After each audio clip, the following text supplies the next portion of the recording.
ಪ್ರಿಯ ವಿದ್ಯಾರ್ಥಿ ತಮ್ಮೆಲ್ಲರಿಗೂ ಆಧಾರದ ಸ್ವಾಗತ. ಇವತ್ತಿನ ದಿನ ನಾವು ವಾಸ್ತವ ಸಂಖ್ಯೆಗಳು ಇದರಲ್ಲಿ 1.2 ಅಭ್ಯಾಸವನ್ನ ನೋಡೋಣ.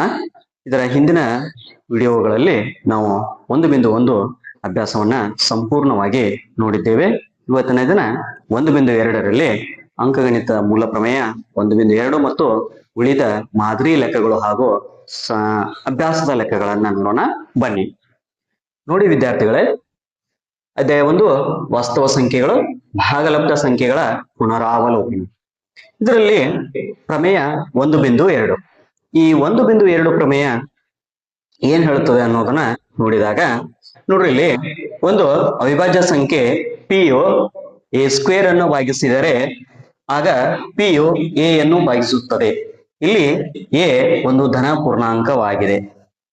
ನಾವು ಈ ಪ್ರಮೇಯನ್ನ ನೋಡಿದಾಗ ಇಲ್ಲಿ ನೋಡ್ರಿ, ಇಲ್ಲಿ ಒಂದು ಅವಿಭಾಜ್ಯ ಸಂಖ್ಯೆ, ಯಾವುದೋ ಒಂದು ಅವಿಭಾಜ್ಯ ಸಂಖ್ಯೆ, ಆ ಅವಿಭಾಜ್ಯ ಸಂಖ್ಯೆ ಪಿ ಯು ಏನು ಯಾವ ಸಂಖ್ಯೆ ಪಿ ಅನ್ನೋ ಒಂದು ಅವಿಭಾಜ್ಯ ಸಂಖ್ಯೆ ಎ ಸ್ಕ್ವೇರ್ ಅನ್ನ ಭಾಗಿಸಿದರೆ, ಎ ಸ್ಕ್ವೇರ್ ಅನ್ನ ಭಾಗಿಸಿದರೆ ಅಂದ್ರ ಒಂದು ಸಂಖ್ಯೆಯ ವರ್ಗವನ್ನ ಭಾಗಿಸಿದರೆ, ಇಲ್ಲಿ ನಾವು ಎ ಅನ್ನ ತೆಗೆದುಕೊಂಡಾಗ ಎ ಯ ವರ್ಗವನ್ನ ಭಾಗಿಸಿದರೆ ಆಗ ಪಿ, ಈ ಪಿ ಅನ್ನುವ ಸಂಖ್ಯೆ ಏನ್ ಮಾಡ್ತಾ ಇದೆ ಅಂದ್ರ ಆ ಎ ಸ್ಕ್ವೇರ್ ಏನಿದೆಯಲ್ಲ, ಆ ಎ ವರ್ಗ ಏನಿದೆಯಲ್ಲ ಅದನ್ನ ಭಾಗಿಸಿದಾಗ ಆ ವರ್ಗ ಸಂಖ್ಯೆಯ ವರ್ಗಮೂಲವನ್ನು ಕೂಡ ಈ ಪಿ ಯು ಭಾಗಿಸುತ್ತದೆ ಅಂತ ಹೇಳಿ ಈ ಪ್ರಮೇಯ ಹೇಳುತ್ತದೆ.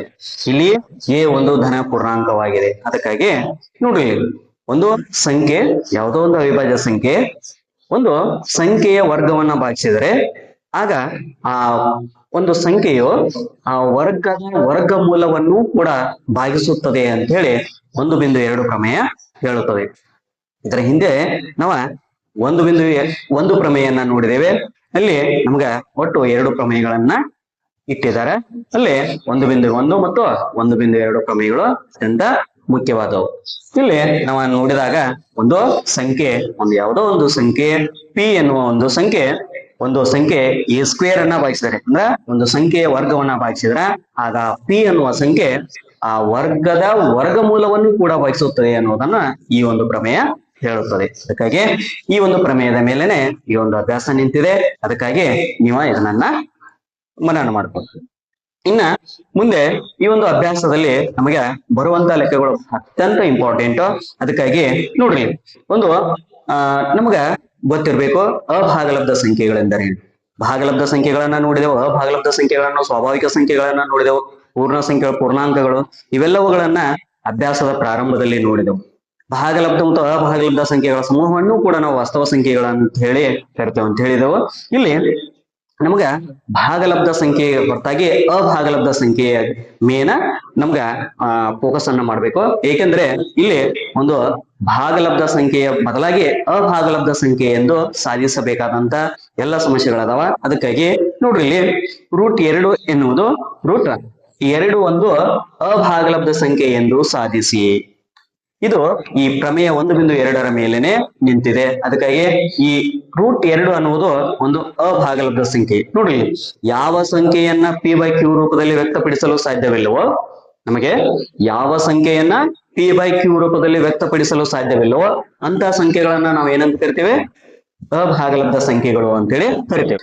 ನೋಡಿ, ಇಲ್ಲಿ √2 ಒಂದು ಅಭಾಗಲಬ್ಧ ಸಂಖ್ಯೆ ಎಂದು ಸಾಧಿಸಿ ಅಂತ ಹೇಳಿದಾರೆ. ನಮಗ ಇಲ್ಲಿ √2 ಒಂದು ಅಭಾಗಲಬ್ಧ ಸಂಖ್ಯೆ ಅಂತೇಳಿ ಸಾಧಿಸಬೇಕಾದ್ರೆ ಮೊದಲಿಗೆ ನಮ್ಮ ಊಹೆ ಏನಾಗಿರ್ಬೇಕಂದ್ರೆ ಇಲ್ಲಿ √2 ಒಂದು ಭಾಗಲಬ್ಧ ಸಂಖ್ಯೆ ಅಂತೇಳಿ ತೆಗೆದುಕೊಳ್ಳಿ. √2 ಒಂದು ಭಾಗಲಬ್ಧ ಸಂಖ್ಯೆ ಆಗಿರಲಿ. √2 ಒಂದು ಭಾಗಲಬ್ಧ ಸಂಖ್ಯೆ ಆದಾಗ ಇಲ್ಲಿ √2ನ್ನ ಭಾಗಲಬ್ಧ ಸಂಖ್ಯೆ ಅಂತೇಳಿ ನಾವು ತೆಗೆದುಕೊಂಡಿವಿ, ಹೌದಾ? ಅದು ಭಾಗಲಬ್ಧ ಸಂಖ್ಯೆ ಅಂತೇಳಿ ತೆಗೆದುಕೊಂಡಾಗ ನಮಗಿಲ್ಲಿ ಭಾಗಲಬ್ಧ ಸಂಖ್ಯೆ ಎಂದರೆ ಏನು ಮೊದಲಿಗೆ ತಿಳಿದಿರ್ಬೇಕು. ಭಾಗಲಬ್ಧ ಸಂಖ್ಯೆ ಅಂದ್ರೆ ಏನ? ಯಾವ ಸಂಖ್ಯೆಯನ್ನ p/q ರೂಪದಲ್ಲಿ ವ್ಯಕ್ತಪಡಿಸಲು ಸಾಧ್ಯವಿದೆಯೋ ಅಂತ ಸಂಖ್ಯೆಗಳನ್ನ ನಾವೇನಂತ ಕರಿತೇವೋ ಭಾಗಲಬ್ಧ ಸಂಖ್ಯೆಗಳು ಅಂತೇಳಿ ಕರಿತೇವೆ. ಅದಕ್ಕಾಗಿ ಇಲ್ಲಿ ನೋಡ್ರಿ, √2 ಒಂದು ಭಾಗಲಬ್ಧ ಸಂಖ್ಯೆ ಅಂತೇಳಿ ತೆಗೆದುಕೊಂಡಾಗ ಅದನ್ನ ನಾವು p/q ರೂಪದಲ್ಲಿ ವ್ಯಕ್ತಪಡಿಸಬಹುದು. ಏಕೆಂದ್ರೆ ಇದೊಂದು ಏನಾಗಿತ್ತು, ಈಗ ಭಾಗಲಬ್ಧ ಸಂಖ್ಯೆ ಆಯ್ತು. ಆದ್ರಿಂದ p/q ರೂಪದಲ್ಲಿ ಇದನ್ನ ವ್ಯಕ್ತಪಡಿಸಿದ್ವು ಅಂದ್ರೆ ಆಗ ನೋಡ್ರಿ, ಇಲ್ಲಿ ಪಿ ಮತ್ತು ಕ್ಯೂ ಸೇರಿವೆ ಯಾವ ಗಣಕ್ಕೆ? ಭಾಗಲಬ್ಧ ಸಂಖ್ಯೆಗಳ ಗಣಕ್ಕೆ ಸೇರಿದೆ, ಅಂದ್ರೆ z ಗಣಕ್ಕೆ ಸೇರಿದೆ. ಇಲ್ಲಿ q ≠ 0 ಆಗಿದೆ. ಕ್ಯೂ ನಾಟ್ ಈಕ್ವಲ್ ಟು 0 ಆಗಿದೆ ಮತ್ತು ಪಿ ಮತ್ತು ಕ್ಯೂಗಳ ಏನಾಗಿದಾವ ಒಂದರ ಬೆಲೆಗೆ ಸಮನ ಆಗಿವೆ ಅಂದಾಗ ನೋಡ್ರಿ √2 ಏನೈತಿ ಇಲ್ಲಿ ಒಂದು ಭಾಗಲಬ್ಧ ಸಂಖ್ಯೆ ಐತಿ. ಹಾಗಾದ್ರೆ ಅದನ್ನ ನಾವು ಯಾವ ರೂಪದಲ್ಲಿ ಬರೆದುವ ಈಗ ಪಿ ಬೈ ಕ್ಯೂ ರೂಪದಲ್ಲಿ ಬರೆದೆವು. ಇನ್ನ ಇಲ್ಲಿ ಪಿ ಮತ್ತು ಕ್ಯೂಗಳಿಗೆ ಒಂದರ ಹೊರತು ಯಾವುದೇ ಸಾಮಾನ್ಯ ಅಪವರ್ತನ ಇರುವುದಿಲ್ಲ. ಇದನ್ನ ತಿಳಿದುಕೊಂಡಿರ್ಬೇಕು. ಪಿ ಮತ್ತು ಕ್ಯೂಗಳಿಗೆ ಒಂದರ ಹೊರತು ಯಾವುದೇ ಸಾಮಾನ್ಯ ಅಪವರ್ತನಗಳು ಇರುವುದಿಲ್ಲ. ಇಲ್ಲಿ √2 ಇದನ್ನ ಹೇಗೆ ಬರೆದು ನಾವು ಪಿ ಬೈ ಕ್ಯೂ ರೂಪದಲ್ಲಿ ಬರೆದು. ಇವಾಗ ಈ ಪಿ ಬೈ ಕ್ಯೂ ರೂಪದಲ್ಲಿ √2 ಬರೆದಾಗ ಎರಡು ಬದಿಗೆ ಸರಿದೂಗಿಸಿಕೊಳ್ಳೋಣ. ಎರಡು ಬದಿಗೆ ಸರಿದೂಗಿಸಿಕೊಂಡಾಗ ನೋಡ್ರಿ ಇಲ್ಲಿ ನಮಗ ಪಿ ಬೈ ಕ್ಯೂ ಐತಿ, ಇದು ಭಾಗಾಕಾರ ರೂಪದಲ್ಲಿ ಐತಿ. ಈ ಕಡೆ ಬಂದ್ರೆ ಏನಾಗ್ತದ ಗುಣಾಕಾರ ಆಗ್ತದೆ. ಅದಕ್ಕಾಗಿ ಈ ಕ್ಯೂ ಅನ್ನ ಈ ಕಡೆ ತಂದಾಗ √2 ಇಂಟು ಕ್ಯೂ ಆಯ್ತು ಈಕ್ವಲ್ ಟು ಪಿ ಆಯ್ತು. ಇವಾಗ ನೆಕ್ಸ್ಟ್ ಹಂತದಲ್ಲಿ ಏನ್ ಮಾಡ್ಕೋಬೇಕಂದ್ರ ಈ ಎರಡೂ ಬದಿಗೆ ಬಲಬದಿ ಮತ್ತು ಎಡಬದಿ ಅಂತ ಕರಿತೀವಿ, left side and write side. ಇಲ್ಲಿ ಎಡಬದಿ ಮತ್ತು ಬಲಬದಿಗೆ ಎರಡು ಬದಿಗೆ ಏನ್ ಮಾಡೋಣ ವರ್ಗಗೊಳಿಸಿದಾಗ, ಎಡಬದಿ ಮತ್ತು ಬಲಬದಿಗೆ ವರ್ಗಗೊಳಿಸಿದಾಗ ಇಲ್ಲಿ ನೋಡ್ರಿ ನಾನು ಬರೆದುಕೊಂಡಿದ್ದೇನೆ, ವರ್ಗವನ್ನ ಬರೆದುಕೊಂಡಿದ್ದೇನೆ. ವರ್ಗಗೊಳಿಸಿದಾಗ ನೋಡ್ರಿ ಈ √2 ಮತ್ತು ಇದು ಸ್ಕ್ವೇರ್ ಏನಿದೆ ಇದು ಕ್ಯಾನ್ಸಲ್ ಆಗ್ತದೆ. ಆಗ ಏನ್ ಉಳಿತು ನಮಗೆ ಇಲ್ಲಿ ಎರಡು ರೂಟ್ ಇದ್ದದ್ದು, ಎರಡು √q ಇದ್ದದ್ದು ನಮ್ಗೆ ಏನಾಯ್ತು ಇಲ್ಲಿ ಎರಡು ಕ್ಯೂ ಸ್ಕ್ವೇರ್ ಆಯ್ತು. ಅಂದ್ರ ಈ ಇದನ್ನ ವರ್ಗ ಮಾಡಿದಾಗ ಎರಡರ ವರ್ಗ ಎಷ್ಟು 4, 4ರ ವರ್ಗಮೂಲ 2 ಬಂತು. ಆ ನಂತರ ಕ್ಯೂ ಅನ್ನ ವರ್ಗ ಮಾಡಿದಾಗ ಕ್ಯೂ ಸ್ಕ್ವೇರ್ ಆಯ್ತು. ಇಲ್ಲಿ ಪಿ ಇದೆ, ಪಿ ಅನ್ನ ವರ್ಗ ಮಾಡಿದಾಗ ಪಿ ಸ್ಕ್ವೇರ್ ಆಯ್ತು. ಇದಕ್ಕ ನಾವು ಏನ್ ಮಾಡೋಣ ಸಮೀಕರಣ 1 ಅಂತೇಳಿ ಕೊಡೋಣ. ನೋಡ್ರಿ ಸಮೀಕರಣ 1 ಅಂತೇಳಿ ಬರೆದಾಗ ಇನ್ನ ನೆಕ್ಸ್ಟ್ ಏನ್ ಮಾಡೋಣ, ಈ ಎರಡನ್ನ ಈ ಕಡೆ ಒಯ್ಯೋದು. ಎಡಬದಿಯಿಂದ ಬಲಬದಿಗೆ ಹೋದಾಗ ನೋಡ್ರಿ ಎರಡು ಎಲ್ಲಿ ಬಂತು ಈಗ ಪಿ ಭಾಗಾಕಾರ ರೂಪಕ ಬಂತ. ಪಿ ಭಾಗಿಸು 2 ಆಯ್ತು, ಪಿ ಸ್ಕ್ವೇರ್ ಭಾಗಿಸು 2 ಆದಾಗ ನೋಡ್ರಿ ಎರಡು ಈ ಪಿ ಸ್ಕ್ವೇರ್ ಅನ್ನ ಭಾಗಿಸೋದು. ಹೌದಾ, ಈ ಎರಡು ಪಿ ಸ್ಕ್ವೇರ್ ಅನ್ನ ಭಾಗಿಸಿದ್ರೆ ಅದಕ್ಕೆ ಇಲ್ಲಿ ಬರ್ತಿದ್ದೇನೆ ನೋಡ್ರಿ, ಎರಡು ಪಿ ಸ್ಕ್ವೇರ್ ಅನ್ನ ಭಾಗಿಸುತ್ತದೆ. ಹೌದಾ, ಎರಡು ಪಿ ಸ್ಕ್ವೇರ್ ಅನ್ನ ಭಾಗಿಸಿದರೆ ಎರಡು ಪಿ ಅನ್ನು ಭಾಗಿಸುತ್ತದೆ. ಯಾಕಂದ್ರೆ ಇಲ್ಲಿ ಬನ್ನಿ ನೋಡ್ರಿ ಪ್ರಮೇಯ 1.2 ಒಂದು ಅವಿಭಾಜ್ಯ ಸಂಖ್ಯೆ ಪಿ ಯು ಎ ಸ್ಕ್ವೇರ್ ಅನ್ನ ಭಾಗಿಸಿದರೆ ಆಗ ಪಿ ಯು ಎ ಯನ್ನು ಭಾಗಿಸುತ್ತದೆ. ಇಲ್ಲಿ ಎ ಒಂದು ಧನ ಪೂರ್ಣಾಂಕವಾಗಿದೆ. ಆದ್ದರಿಂದ ಇಲ್ಲಿ ಎರಡು ಪಿ ಸ್ಕ್ವೇರ್ ಅನ್ನ ಭಾಗಿಸಿದರೆ ಯಾವುದೇ ಒಂದು ಸಂಖ್ಯೆಯ ವರ್ಗವನ್ನ ಒಂದು ಸಂಖ್ಯೆ ಭಾಗಿಸಿದಾಗ ಆ ಸಂಖ್ಯೆಯು ಅದರ ವರ್ಗಮೂಲವನ್ನು ಭಾಗಿಸುತ್ತದೆ ಅಂತೇಳಿ ಪ್ರಮೇಯ 1.2 ಹೇಳ್ತದೆ. ಅದಕ್ಕಾಗಿ ಎರಡು ಪಿ ಸ್ಕ್ವೇರ್ ಅನ್ನ ಭಾಗಿಸುತ್ತದೆ. ಆದ್ದರಿಂದ ಎರಡು ಪಿ ಅನ್ನು ಭಾಗಿಸುತ್ತದೆ, ಏಕೆಂದರೆ ಪ್ರಮೇಯ 1.2. ಇಲ್ಲಿ ನೋಡ್ರಿ ಆದ್ದರಿಂದ ಪಿ ಈಕ್ವಲ್ ಟು ನೋಡ್ರಿ ಇಷ್ಟು ಬರೆದ ಬಳಿಕ ನಾವ್ ಏನ್ ಮಾಡೋಣ, ಇಲ್ಲಿ ಪಿ ಈಕ್ವಲ್ ಟು 2m ಆಗಿರಲಿ ಅಂತೇಳಿ ತೆಗೆದುಕೊಳ್ಳೋಣ. ಪಿ ಯ ಬೆಲೆಯನ್ನ ಒಂದು ಅಂದಾಜು ಬೆಲೆಯನ್ನ ತೆಗೆದುಕೊಳ್ಳೋಣ. ಪಿ ಈಕ್ವಲ್ ಟು ಏನಾಗಿರ್ಲಿ ಈಗ 2m ಆಗಿರಲಿ. ಇಲ್ಲಿ ನಾವು ಸಮೀಕರಣ 1 ಅಂತೇಳಿ ಬರೆದುಕೊಂಡಿದ್ದೇವೆ. ಹೌದಾ, ಈ ಸಮೀಕರಣ 1ರಲ್ಲಿ ಪಿ ಬೆಲೆಯನ್ನ ಏನ್ ಮಾಡೋಣ ಆದೇಶಿಸಿದಾಗ, ಸಮೀಕರಣ 1ರಲ್ಲಿ ಇಲ್ಲೇನು ಪಿ ಯ ಬೆಲೆಯನ್ನ ಬರೆದುಕೊಂಡಿದ್ದಲ್ಲ ಆ ಪಿ ಬೆಲೆಯನ್ನ ಆದೇಶಿಸಿದಾಗ ನೋಡೋಣ ಏನಿತ್ತು ಸಮೀಕರಣ 1 2 Q square equal to P square ಐತೆ. ಆದ್ರಿಂದ 2 Q square equal to P square ಅನ್ನ ಬರೆದುಕೊಂಡ ಅಲ್ಲಿ ನಾವು ಪಿ ಯ ಬೆಲೆಯನ್ನ ಪಿ ಇದ್ದ ಜಾಗದ ಅಲ್ಲೇ ಸ್ಥಾನದಲ್ಲಿ ನಾವು 2m ಅನ್ನ ಬರೆದಾಗ ಇಲ್ಲಿ ನೋಡ್ರಿ ಇದು 2 ಕ್ಯೂ ಸ್ಕ್ವೇರ್ ಹಾಗೆ ಬರ್ತದ. ಇಲ್ಲಿ ಇದನ್ನ ವರ್ಗ ಮಾಡ್ಬೇಕಾಗ್ತದ. 2 2 4m ದ ವರ್ಗ m ಸ್ಕ್ವೇರ್ ಆಯ್ತು. ಆಗ 2 Q square equal to 4m square ಆಯ್ತು. ಇನ್ನ ಈ 2 ಇರುವಂತ ಸಂಖ್ಯೆಯನ್ನ ಈ ಕಡೆ ತಂದು 4ಗ ಭಾಗಿಸ್ರಿ. 2 1 2 2 ಆಗ m ಸ್ಕ್ವೇರ್ ಆಯ್ತು. ಇನ್ನ ಇಲ್ಲಿ ಉಳಿದಂತ ಸಂಖ್ಯೆ ಏನೈತಿ ನೋಡ್ರಿ Q square equal to 2m square. ಹೌದಾ, ಇಲ್ಲಿ ಇರುವಂತ ಸಂಖ್ಯೆಯನ್ನ ಈ ಕಡೆ ತೆಗೆದುಕೊಂಡು ಬನ್ನಿ. ಈ ಕಡೆ ತೆಗೆದುಕೊಂಡು ಬಂದಾಗ ಏನಾಯ್ತು ನೋಡ್ರಿ, ಇಲ್ಲಿ 2 ಕ್ಯೂ ಸ್ಕ್ವೇರ್ ಅನ್ನ ಭಾಗಿಸಬೇಕು. 2 ಕ್ಯೂ ಸ್ಕ್ವೇರ್ ಅನ್ನ ಭಾಗಿಸಿದ್ರ 2 ಕ್ಯೂ ಅನ್ನು ಕೂಡ ಭಾಗಿಸುತ್ತದೆ. ಅದಕ್ಕಾಗಿ ಇಲ್ಲಿ 2 ಕ್ಯೂ ಸ್ಕ್ವೇರ್ ಅನ್ನ ಭಾಗಿಸುತ್ತದೆ. ಆದ್ದರಿಂದ 2 ಕ್ಯೂ ಅನ್ನು ಭಾಗಿಸುತ್ತದೆ, ಏಕೆಂದ್ರೆ ಪ್ರಮೇಯ 1.2. ಆದ್ದರಿಂದ 2 ಪಿ ಮತ್ತು ಕ್ಯೂಗಳ ಸಾಮಾನ್ಯ ಅಪವರ್ತನವಾಗಿದೆ. ಇಲ್ಲಿಯೂ ಕೂಡ 2 ಪಿ ಸ್ಕ್ವೇರ್ ಅನ್ನ ಭಾಗಿಸತೈತೆ, ಅಲ್ಲಿಯೂ ಕೂಡ ಕ್ಯೂ ಸ್ಕ್ವೇರ್ ಅನ್ನ 2 ಭಾಗಿಸತೈತೆ. ಆದ್ದರಿಂದ ನಾವು ಇಲ್ಲಿ ಒಂದೇ ಒಂದು ಸಾಮಾನ್ಯ ಅಪವರ್ತನ ನೋಡತ್ತೇವೆ. ಅದಕ್ಕಾಗಿ ನೋಡ್ರಿ ಸಾಮಾನ್ಯ ಅಪವರ್ತನವಾಗಿದೆ. ಆದ್ದರಿಂದ ಇದು ನಮ್ಮ ಊಹೆಗೆ ಏನಾಗಿತ್ತು ಇಲ್ಲಿ ವಿರುದ್ಧವಾಗೈತಿ. ಯಾಕಂದ್ರ ನೋಡ್ರಿ 2 ಒಂದು ಅಭಾಗಲಬ್ಧ ಸಂಖ್ಯೆ ಆಗೈತಿ. ಯಾಕಂದ್ರ ನೋಡ್ರಿ ಯಾವಾಗ ಒಂದು ಸಾಮಾನ್ಯ ಅಪವರ್ತನಗಳು ಒಂದೇ ಒಂದು ಕಾಣ್ತವಲ್ಲ ಆಗ ನಮಗದ ಊಹೆಗೆ ನಿಲುಕದ್ದು. ಆದ್ದರಿಂದ ಇದು ನಮ್ಮ ಊಹೆಯನ್ನ ಮೀರಿದೆ. ಅದಕ್ಕಾಗಿ √2 ಒಂದು ಏನು ಭಾಗಲಬ್ಧ ಸಂಖ್ಯೆಯ ಹೊರತಾಗಿ ಒಂದು ಅಭಾಗಲಬ್ಧ ಸಂಖ್ಯೆಯಾಗಿದೆ.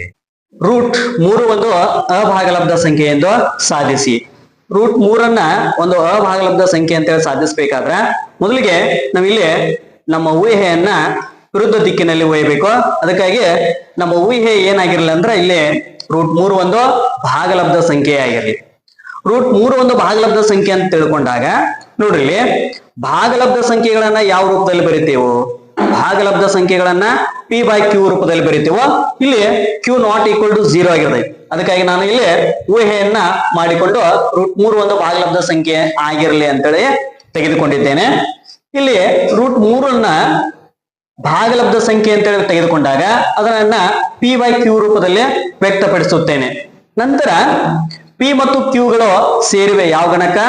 z ಗಣಕ್ಕೆ. ಆಗ q ≠ 0 ಮತ್ತು p ಮತ್ತು q ಗಳು ಒಂದರ ಬೆಲೆಗೆ ಸಮನಾಗಿವೆ. ಅದಕ್ಕಾಗಿ ಇಲ್ಲಿ ಬರೆದಿದ್ದೇನೆ ನೋಡ್ರಿ. ಇಲ್ಲಿ p ಮತ್ತು q ಗಳಿಗೆ ಒಂದರ ಹೊರತು ಯಾವುದೇ ಸಾಮಾನ್ಯ ಅಪವರ್ತನ ಇರುವುದಿಲ್ಲ. ಇವಾಗ ಈ ಭಾಗಲಬ್ಧ ಸಂಖ್ಯೆ ಅಂತ ತೆಗೆದುಕೊಂಡಾಗ ಈ ಯಾವುದನ್ನ √3 ಆ q ಮತ್ತು ನೋಡ್ರಿ √3 p/q ಆಯ್ತು. ಈಗ ಎರಡು ಬದಿಗೆ ಸರಿದೂಗಿಸಿಕೊಂಡಾಗ ಈ q ಬೆಲೆ ಈ ಕಡೆ ಬಂದು ಗುಣಾಕಾರ ಆಗ್ತದೆ. ಯಾವುದಕ್ಕಂದ್ರ √3ಕ್ಕೆ. ಆಗ ನಮಗೆ ದೊರೆತಂತ ಸಂಖ್ಯೆಯನ್ನ ನೋಡ್ರಿ, √3 × q p ಆಯ್ತು. ಈ ಎರಡು ಬೆಲೆಗಳನ್ನ ನಾವು ಏನ್ ಮಾಡೋಣ, ಈಗ ವರ್ಗಗೊಳಿಸೋಣ. ಅಂದ್ರೆ ಎರಡು ಬದಿಗೆ ವರ್ಗಗೊಳಿಸಿದಾಗ ಏನಾಗ್ತದೆ ನೋಡ್ರಿ, ಎರಡು ಬದಿಗೆ ವರ್ಗಗೊಳಿಸಿದಾಗ √3q² p ದ ಸ್ಕ್ವೇರ್. ಇಲ್ಲಿ √3 ಮತ್ತ ಸ್ಕ್ವೇರ್ ಅನ್ನ ನಾವು ನೋಡಿದಾಗ ಇಲ್ಲಿ ರೂಟ ಹೋಗಿ ನಮ್ಗೆ ಏನ್ ಉಳಿತದ ಅಂದ್ರ 3 ಉಳಿತದೆ. ಅದು ಹೇಗಂದ್ರ ಈ 3 ವರ್ಗ ಮಾಡ್ಬೇಕು. 3 ವರ್ಗ ಮಾಡಿದಾಗ ಎಷ್ಟಾಯ್ತು? 9 ಆಯ್ತು. 9ರ ವರ್ಗಮೂಲ 3 ಆಯ್ತು. ಆಗ ನಮ್ಗಲ್ಲಿ q ಅನ್ನ ವರ್ಗಗೊಳಿಸಿದಾಗ 3q² ಆಯ್ತು. p ಅನ್ನ ವರ್ಗಗೊಳಿಸಿದಾಗ p² ಆಯ್ತು. ನಂತರ ಈ 3 ಈ ಕಡೆ ತೆಗೆದುಕೊಂಡು ಬರ್ರಿ. 3 ಈ ಕಡೆ ತೆಗೆದುಕೊಂಡು ಬಂದಾಗ p² ಅನ್ನ 3 ಭಾಗಿಸುತ್ತದೆ. ಇದಕ್ಕ ನಾವೇನ್ ಮಾಡೋಣ, ಸಮೀಕರಣ 1 ಅಂತೇಳಿ ಕರೆಯೋಣ. ಇವಾಗ ಈ ಸಮೀಕರಣ 1 ಅಂತೇಳಿ ಕರೆದ ಬಳಿಕ ನೋಡ್ರಿ 3 p² ಅನ್ನ ಭಾಗಿಸತೈತಿ. ಹಾಗಾದ್ರೆ 3p ಅನ್ನು ಭಾಗಿಸುತ್ತದೆ. ಏಕೆಂದ್ರೆ ಪ್ರಮೇಯ 1.2.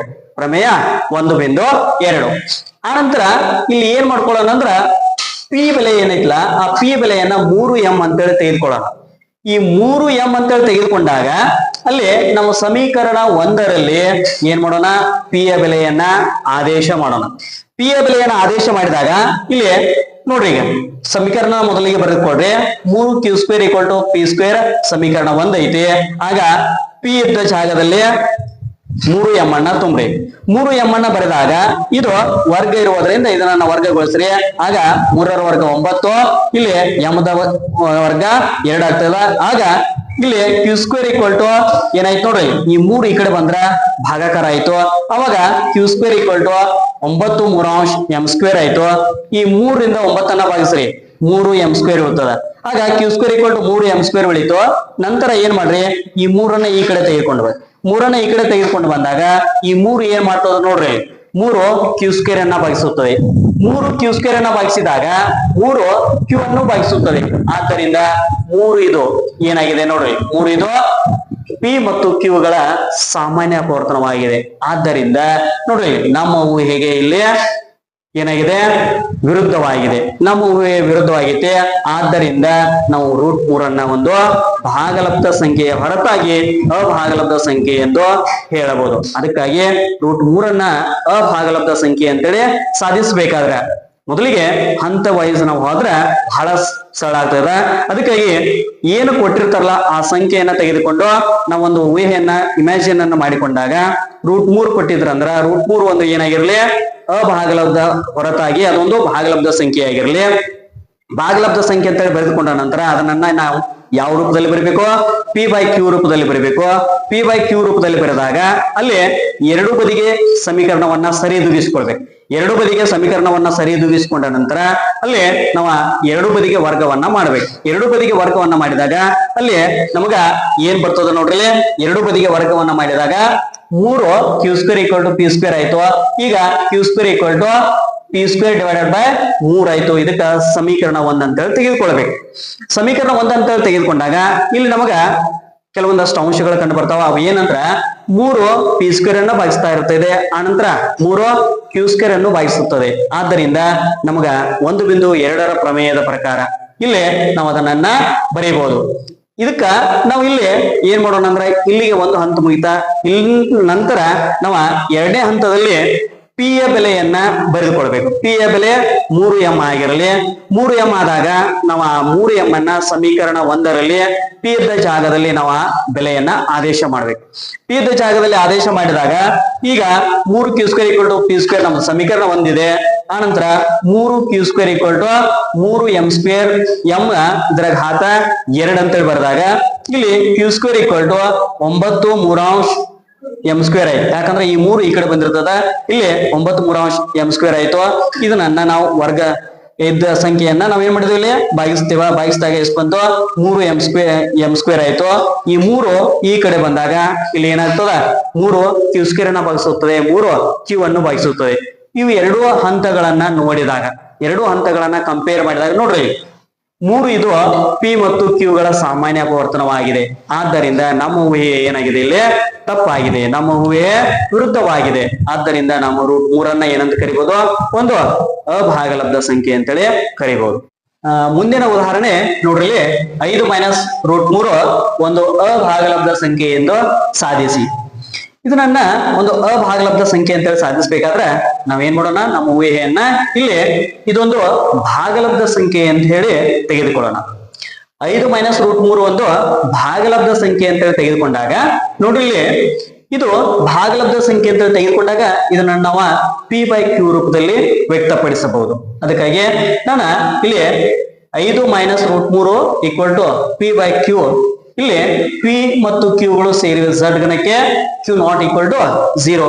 ಪಿ ಮತ್ತು ಕ್ಯೂಗಳು ಒಂದ ಸಾಮಾನ್ಯ ಅಪವರ್ತನವನ್ನ ಹೊಂದಿದ್ದೇವೆ.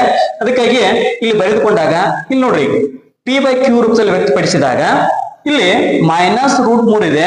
ಇದನ್ನ ಆ ಕಡೆ ಒಯ್ತೇನೆ, p/q ಪ್ಲಸ್ ಇದೆ ಈ ಕಡೆ ತರ್ತಾರೆ. ಈಗ 5ರೊಂದಿಗೆ ಇದನ್ನ ತಂದಾಗ ಯಾವ್ದನ್ನ p ಮತ್ತು q ಬೆಲೆಗಳನ್ನ ತಂದಾಗ ಅದು ಈ ಕಡೆ ಮೈನಸ್ ಆಗಬೇಕು. ಅವಾಗ 5 - p/q ಆಯ್ತು. ಇದು ಮೈನಸ್ ಈ ಕಡೆ ಹೋದ್ರ ಪ್ಲಸ್ ಆಯ್ತು, √3 ಆಯ್ತು. ಇನ್ ನೆಕ್ಸ್ಟ್ ನೋಡ್ರಿ, ಇದು ಭಿನ್ನ ರಾಶಿ ರೂಪದಲ್ಲಿ ಇರುವಂತಹ ಸಮಸ್ಯೆಗಳಿರೋದ್ರಿಂದ ಇದನ್ನ ನಾನು ಲಸ ತೆಗೆದುಕೊಂಡು ಲಸ ತೆಗೆದುಕೊಂಡಾಗ ಇಲ್ಲಿ ಕ್ಯೂ ದ ಲಸ ಏನಾಗಿರ್ತೈತ್ರಿ? ಕ್ಯೂ ಆಯ್ತು. ಕ್ಯೂ ಮತ್ತು 1ರ ಲಸ ಕ್ಯೂ ಆಯ್ತು. ಆಗ ಇದನ್ನ ಸರಿದೂಗಿಸಿಕೊಂಡಾಗ 5q - p ಭಾಗಿಸು q ಆಯ್ತು. ಇಲ್ಲಿ √3 ಉಳಿತು. ಇದೊಂದು ಭಾಗಲಬ್ಧ ಸಂಖ್ಯೆ ಅನ್ನೋದು ನಮ್ಗೆ ಕಂಡು ಬರ್ತೈತಿ. ಹೌದಾ? ಯಾವುದು? 5q - p ಭಾಗಿಸು q. ಇದೊಂದು ಭಾಗಲಬ್ಧ ಸಂಖ್ಯೆ. ಆದ್ರೆ √3 ಒಂದು ಅಭಾಗಲಬ್ಧ ಸಂಖ್ಯೆ.